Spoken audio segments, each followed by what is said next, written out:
Brothers and sisters, Black Power is always giving honor to the Creator, giving honor to the ancestors. My sister, Chief of Staff, Brother Harris Abdul, my father, my in-laws, and all of my subscribers, brothers and sisters fighting for the liberation and salvation of our black nation. And also a special Black Power on Hotep and blessings and energy goes out to Bill Hooks. Today is his born day. He made his ascension in 1990, my father-in-law. So we want to send our blessings, our energy to my queen and to her family as well. That this is a bright and powerful day. And if you, as you notice, this is a pretty warm day today. Beautiful sunshine to remember and honor this strong, true brother, Bill Hooks. And so, with that said, I also want to extend some honors. And send some very strong positive energy to my brother Jerome Tillman, who is dealing with congestive heart situations right now. Hopefully he can make a 100% full positive warrior recovery because of the warrior that he is. You know, and I also want to extend some powerful blessings to your sister Gladys Holcutt, Diane Nelson, William Ivory, and King Gay Heat. I enjoyed my conversations and building with you all, and it's a pleasure and an honor to be able to converse with you all. But once again, like I said, I do this for you all.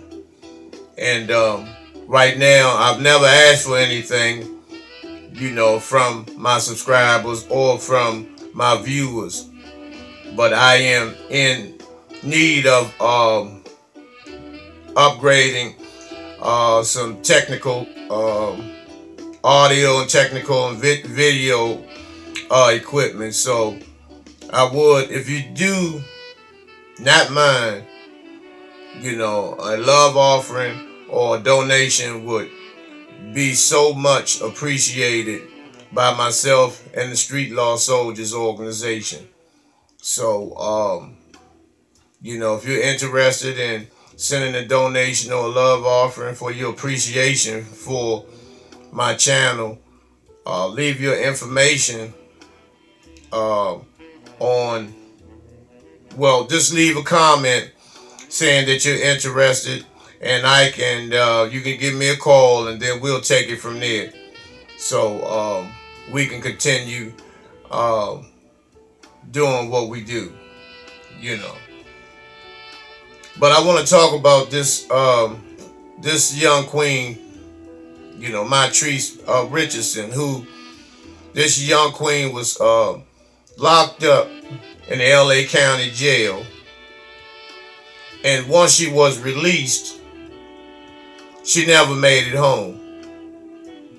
And 6 months later, her remains were found just a few miles away from the jail. And I see, once again, you know, white supremacy strikes again. You know, and this sister is a gorgeous sister, and these motherfucking Nazi Aryan motherfucking brotherhood that runs the LA County Sheriff's Department once again covered up this situation. You know, everybody is dumbfounded, as all crackers get when they're under the gun. You know, and we should not let this shit ride. no matter how long ago it was or how short ago it was. We should not let this shit go. We should support the family of Mitrice Richardson. Continue to stand by her, because strength comes in numbers, and demand an investigation. Not only an investigation, some people need to be apprehended and placed in custody for this horrific crime that is taking place on this young black queen. You know, but as always, they do this press conference with this I don't know bullshit. You know. And they released this young queen, just released her, threw her out of the jail, and she was left to her own devices in terms of getting home or whatever, or getting to some relatives or family members of any kind, friends or anything. She never made it. So apparently someone knew that she was being released, number one. Number two, someone saw her out there. And it's been said that she has had a past history of small mental health issues. And that makes it even worse. That makes it even more damaging to take one of our young children and take advantage and then murder this young queen. You know, but let's for example, when fucking Mel Gibson, when he was in the LA County jail, he got a ride from the jail to his car in the parking lot. When Charlie Sheen was released, the fucking sheriffs gave him a ride to his fucking front door. And so you mean to tell me that a black woman was literally thrown out into the street that had a history, a past history of some mental health issues? Because I believe, not believe, you know, my energy and my intuition is telling me that one or two of those dirty motherfucking Nazi Aryan goddamn sheriffs in that jail that was getting off when that shift changed and took advantage of her and had to take her life. Either that or they notified the CDC because her remains were found. That means no organs or none of that. So the CDC or someone played a part in taking this queen's organs out of her body. And this is something that constantly happens in the black community. In Washington, D.C. and in Connecticut. I was given some information by the sister Diane Nelson about the black women that are missing in Connecticut. You know, specifically, I believe New Haven, in that area where these crackers live at.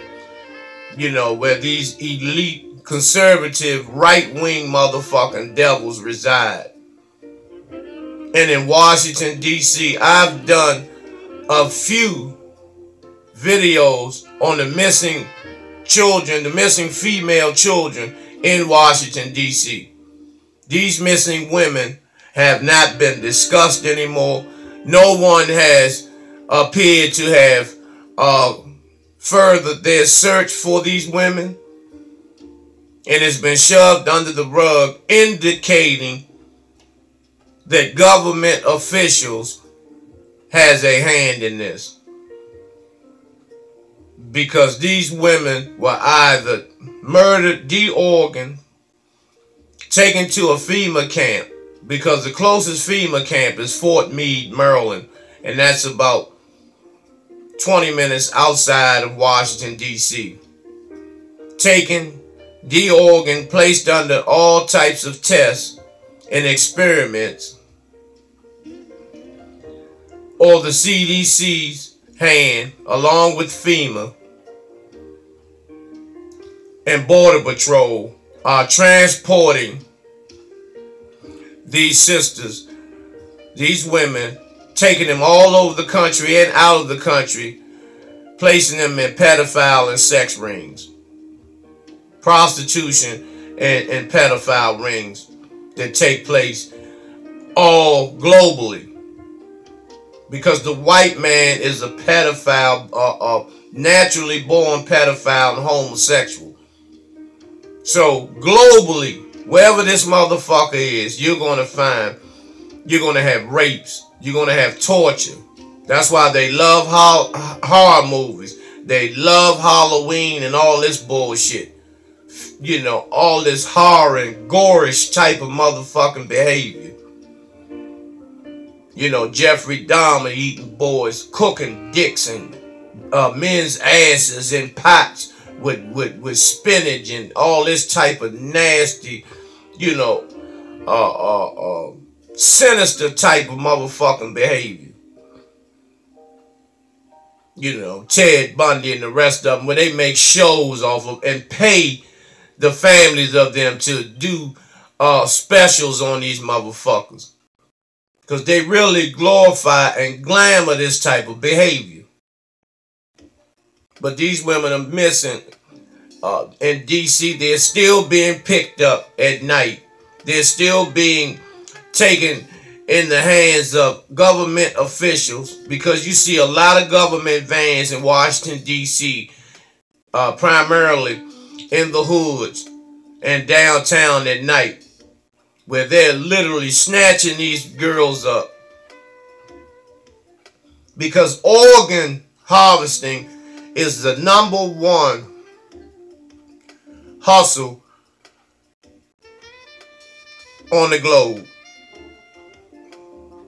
You know, a melanated kidneys, a melanated heart.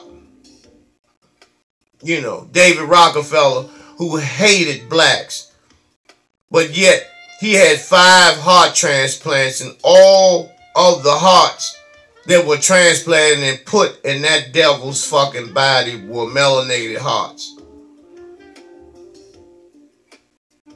And so we got to get down to the bottom of this shit. You know, and Michael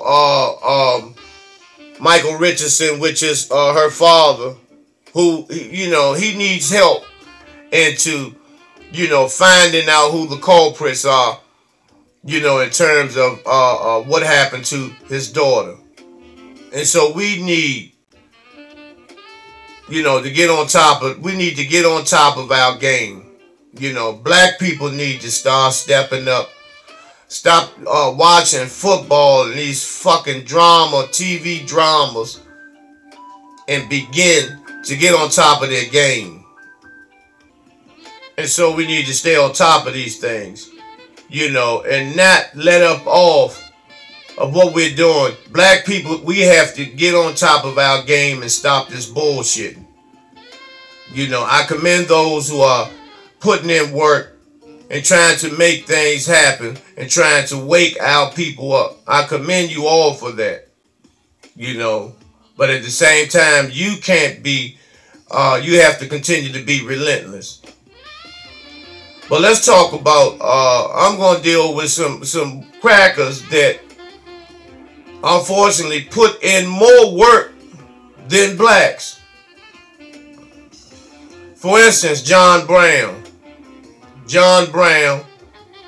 who led a slave insurrection in Harpers Ferry, West Virginia, in which slaves turned him in. Slaves turned him in. This is one of his lead soldiers who was putting in work, you know, fighting the motherfucking militias and all types of pro-slavery fucking organizations, you know. And this brother was not bullshitting. I believe his name is Sam. And what he was known for was taking his axe and taking heads off, fighting for the liberation of his people. And his own people turned him in, where he was hung along with John Brown. You know, that's the house where they stored all the weapons and started the charge and led the rebellion. This is John Brown with another one of his one of our ancestors, one of his lieutenants. You know, John Brown also was you know, charged for treason. That's what John Brown was charged with, treason. And he, along with his 4 sons, wanted to put an end to slavery in West Virginia, Harper's Ferry. You know, and what pisses me off is when you find that even when the crackers stand by your side, you still turn them in. Because back then we had Steve Harvey's, you know, we had Samuel L. Jackson's, we had Michael Jordan's back then, we had Clarence Thomas's, we had Kanye West's back then, you know, who would turn anybody in because they wanted to continue to be under the control, you know, in parental guidance of the cracker.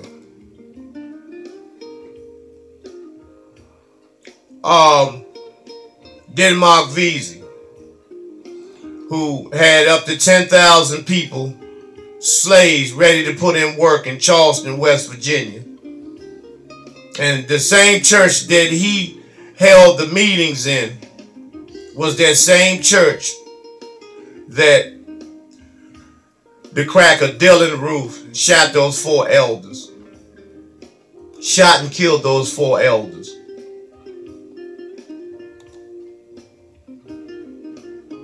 Gabriel Prosser in Richmond, Virginia. The same thing happened with Gabriel Prosser. When they were about to put in work, 2 slaves turned him in. As we know, the same thing happened with Nat Turner. You know, the movie Birth of a Nation doesn't show how the black nigger slaves turned Nat Turner in. And see, that's the issue that I had where Dane Calloway was saying that the Nat Turner insurrection had too many holes in it to have existed. But first of all, when Nat Turner was captured, you know, after he was hung, they took pieces of his body, they took his skin, they made lampshades out of it, cut each finger off, you know, to the smallest pieces that they could, his toes, his eyes, his teeth, his ears. I mean, they cut him up in baby pieces, tiny pieces, skinned him and then cut him into pieces. But on the Nat Turner trail, they did put in work. But once again, Nat Turner, what they didn't show in the movie is how Nat Turner had to slaughter those house niggas before he could get to the master, to the slave master. And that's the type of work they put in. They fought against, I believe it was Union soldiers or Confederate soldiers. Yeah, if I'm not mistaken, Confederate soldiers were the ones that outgunned Nat Turner. Now, when you're talking about, when you're talking about the real Free State of Jones, you know, Newton Knight, who was played by Matthew McConaughey in the movie Free State of Jones. This is the real Newton Knight. And see, he done the same thing. He was an abolitionist, a white abolitionist. But as you know, with him, he fell in love, you know, with a queen, with a black woman. And as we all know, the black woman who, here he's pictured with the white woman that was his son's mother.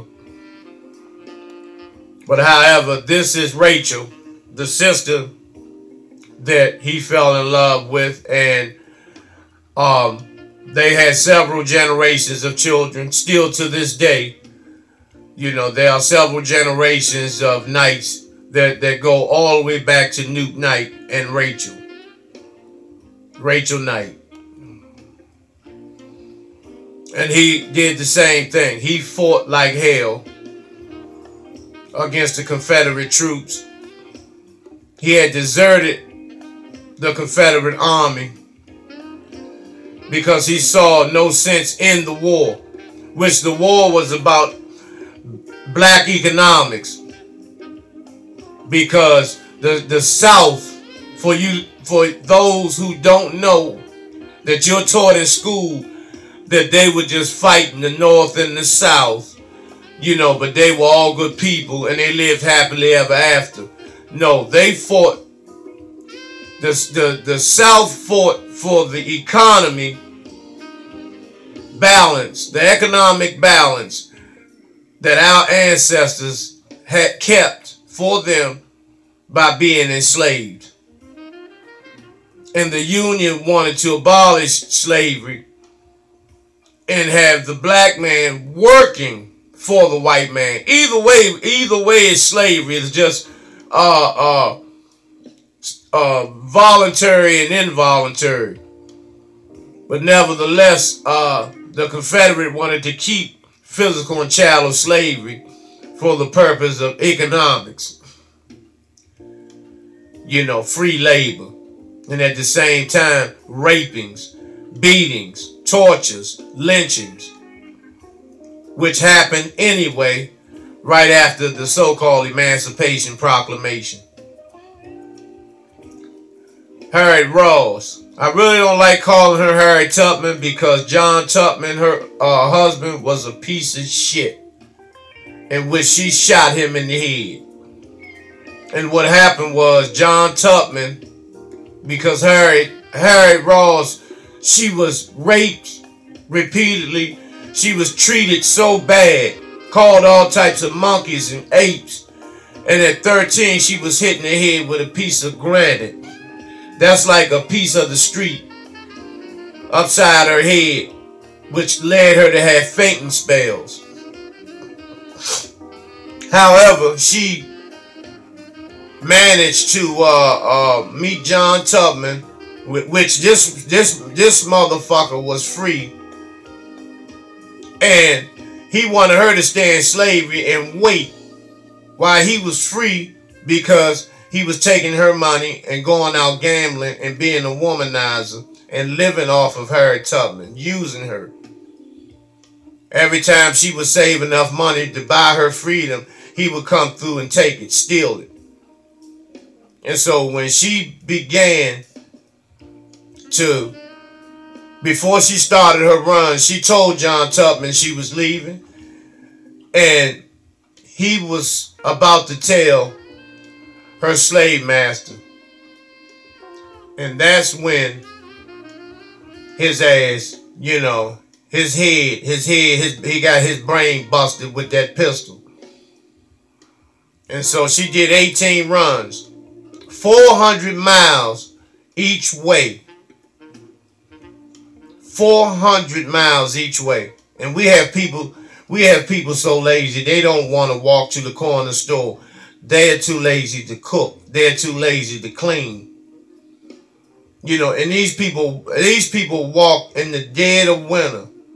Half of them had no shoes, just rags wrapped around their feet, walking in snow. Infants, which Harriet Ross would give the infants opium around their gums and mouths, so it would sedate them, so the slave catchers would not be able to hear them, to keep them quiet, you know, while they maneuvered. You know, that's why Harriet Ross is one of my greatest heroes.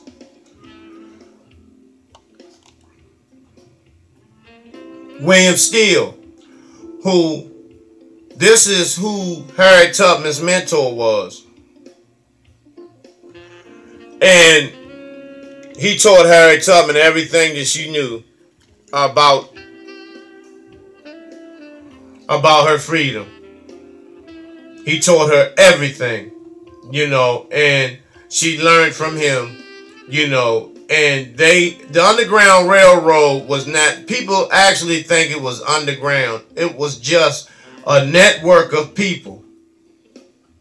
A network of people that was working, you know, that had access to canoes, that had the Amish people assisted, you know, with safe houses, you know, where they would go, they would have time to eat, you know, bandage themselves up, get the type of medical help that they needed to keep going on with the voyage. Men, women, children, and babies. And so, you know, when you're talking about heroes and sheroes, you can't, it can't get any better than this. And a lot of you don't even know who William Steele is. And see, the reason why a lot of times I don't give you all names and dates, particularly dates, because I want you to do the research. You know, if you're really interested and want to become a researcher and an investigative researcher, then basically all you need is the names. And then you can take it from there in terms of, you know, reading up about these people. Sojourner Truth. Sojourner Truth, that's just what she was. Nothing but the truth. You know, and she was a spy. She was an agent. She was a nurse. She was an abolitionist. And she was thorough. She was thorough. And her famous saying is, "Ain't I a woman?" You know, because her slave masters told her that the Bible told her that she was made, she was cursed by Jesus, and that's why she was a mud colored. You know, and she believed that for a long time. But once she woke up and realized the truth on who she was, that she realized that she was the parents of all whites, because the black woman is the mother of civilization. You know, she began to stand tall and began to be highly respected. Even Abraham Lincoln had to prostrate and give her honors. If those who remember the movie Django that Jamie Foxx played in, this is the real Django. Dangerfield Newby was attempted to buy his woman's freedom, and he had it out with her slave master and put in work. You have to read up on Dangerfield Newby. Powerful brother. And now the Django, there was a Django movie in the 70s where Django was portrayed as being white. And then Jamie Foxx, when it was redone through Quentin Tarantino, who was racist, and used Jamie Foxx in this Django. And see, a lot of our people weren't ready, and white America couldn't stand that movie Django because of the fact that here you had a black man, Dangerfield Newby, that was blowing crackers away in that movie. You know, white women too.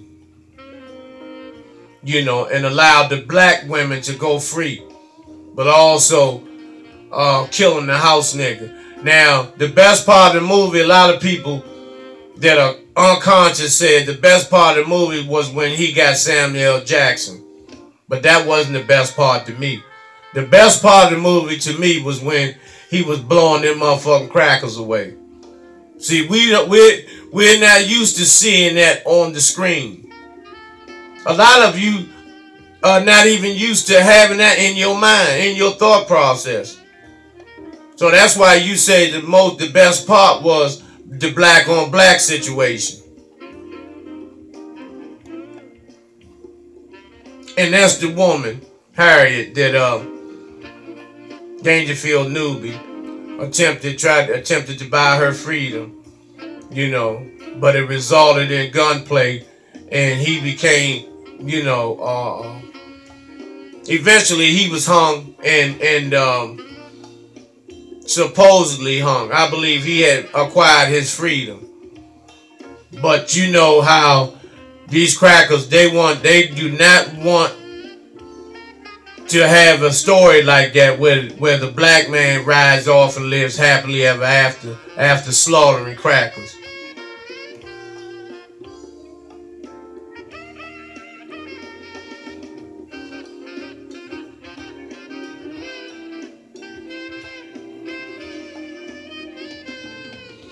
Yeah, Virginia Jennings, who owned Harriet, had a lot of financial situations where he was tied, that she was in debt to a Dr. Jennings.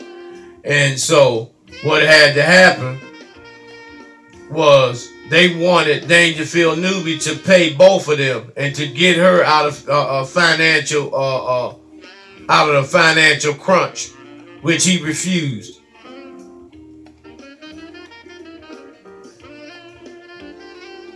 This is Odula Equiano, who was a powerful brother. Let me fix this where you can see him.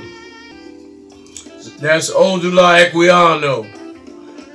Powerful, powerful brother. Very, very strong. And what I'm doing, I'm going to let you do the research on him. You know, I gave you the name, but I'm going to allow you to do the research on it. And you can respond back in the comment box to let me know if you've done any research on him. Now, I'll share this with you.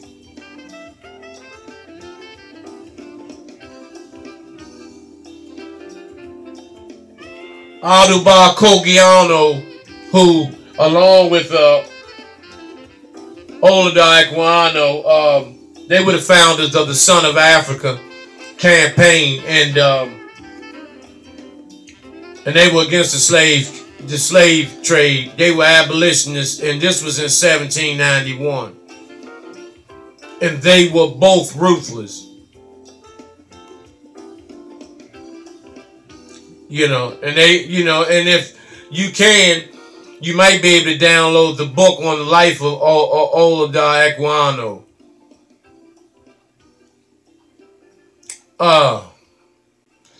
Y'all call him Toussaint Louverture, that's not the correct pronunciation.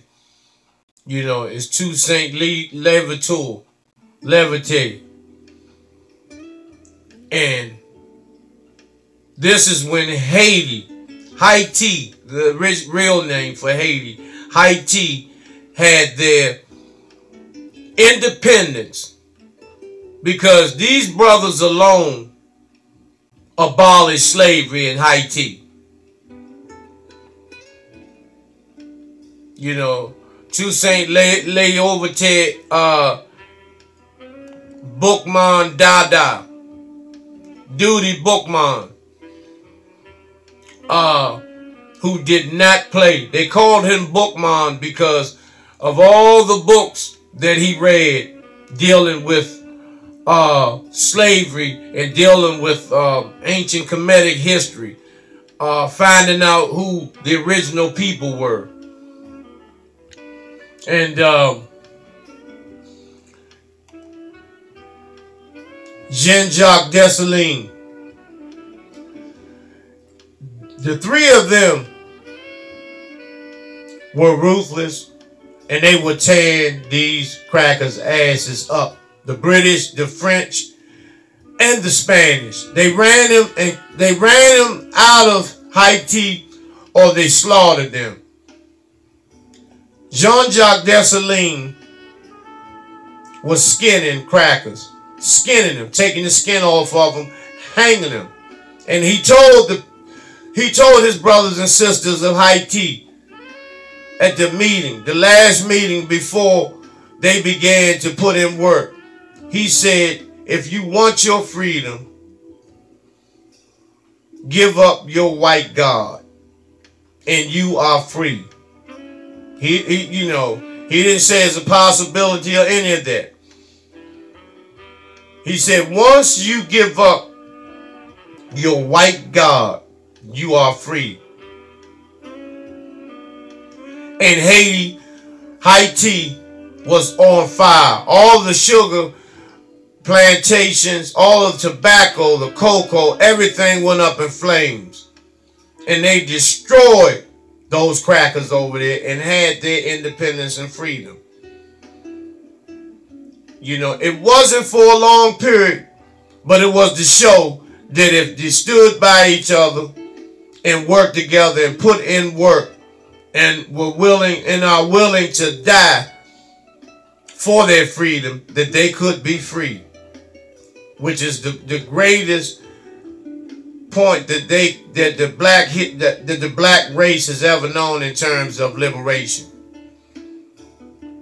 You know, and so they beat their asses so bad that Napoleon, the French general, the homosexual, the little short homosexual, sold the 13 states that he had in the United States. He owned the 13 states belonged to the French. It was Louisiana, Alabama. It was a lot of states that belonged to the French, which Napoleon sold to Thomas Jefferson, which is known as the Louisiana Purchase. And Napoleon had to sell those states to the U.S. so he could been able to finance the war. So that was the only way that they were defeated. You know, one second. That was the only way that the French were able to beat Haiti in the revolution, in the Haitian Revolution. And I know a lot of you know about it, but dig into it. Very inspiring. And it lets you know, and we have to teach our babies this. Let the babies know, you know, that it was a time when our people defeated white supremacy. Toussaint Louverture was called the Black George Washington. They were smart, they were strategists, they were tacticians, they were brilliant, but also they were ruthless, and they were willing to sacrifice their lives for the lives of their children, great-grandchildren, and the generations beyond. So,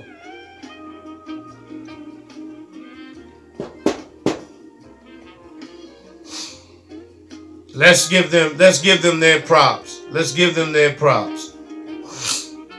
And so, the Haitian Revolution meant a lot to me.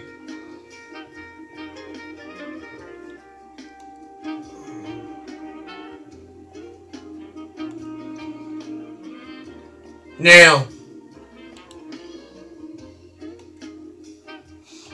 Solomon Burke, I know you've heard of the movie 12 Years a Slave.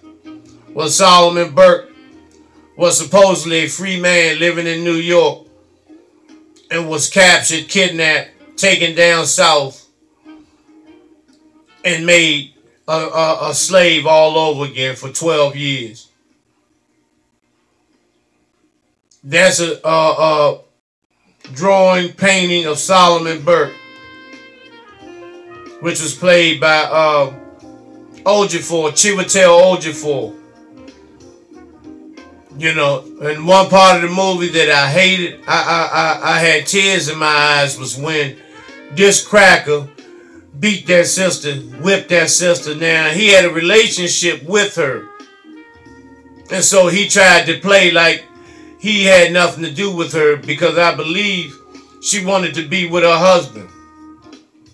You know, and he beat her. You know, he literally took the skin off that sister's back. And this the type of shit that went on for the hatred that this fucking cracker has towards our people. Towards you. Towards you. The type of hatred that he has towards you. Because he wants that fucking melanin. He wants that melanin that you have. And I'm going to continue, and we're going to further talk about some more. I have a couple of more people I'm going to discuss with you all. But we'll further discuss this, continue this conversation. There might be a part 2 to this.